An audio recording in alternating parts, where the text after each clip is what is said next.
আমরা একটি relay type voltage স্টেবিলাইজারের voltage সমন্বয় করব। প্রথমে আমরা ভোল্টেজ চেক করছি, স্টেবিলাইজার থেকে 265 ভোল্ট সাপ্লাই দিচ্ছে, এটা স্টেবিলাইজার থেকে দিচ্ছে। এবং আমরা ফেজ ভোল্টেজ দেখব, ফেজ ভোল্টেজ কত আছে একই মিটার ব্যবহার করে দেখব। বিদ্যুতের ভোল্টেজ রয়েছে 236-37, তো ভোল্টেজ কিছুটা বেশি সাপ্লাই দিচ্ছে, ওই যে ভোল্টেজ স্টেবিলাইজার সঠিক ভোল্টেজ সাপ্লাই দিতে পারছে না, এটা আমরা সমন্বয় করব। তো কিভাবে সমন্বয় করব সেটা আপনাদের দেখাচ্ছি। এই যে দেখেন, ভোল্টেজ স্টেবিলাইজার থেকে সাপ্লাই দিচ্ছে, আউটপুট ভোল্টেজ আসছে 265।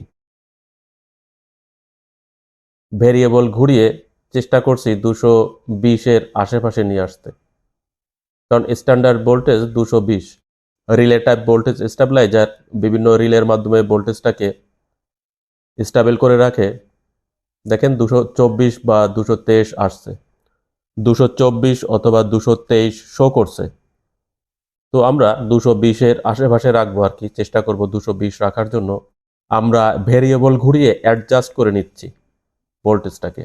দেখেন 222 শো করছে, এতটুক থাকলেই হবে। এই যে দেখেন আউটপুট ভোল্টেজ 222। এবার আমরা ফেজ ভোল্টেজ দেখছি, বিদ্যুৎ সাপ্লাই যে ভোল্টেজ থাকে সেটা আমরা দেখছি 239 ফেজ ভোল্টেজ। তো এখান থেকে আমরা দেখেন মিটারে দেখাচ্ছে 241 এবং আমার ক্লিপ অন মিটারে দেখাচ্ছে 239। আর মিটারের যে আমরা অ্যাডজাস্ট করার পরে, স্টেবিলাইজারের ভোল্টেজ অ্যাডজাস্ট করার পরে দেখাচ্ছে 224।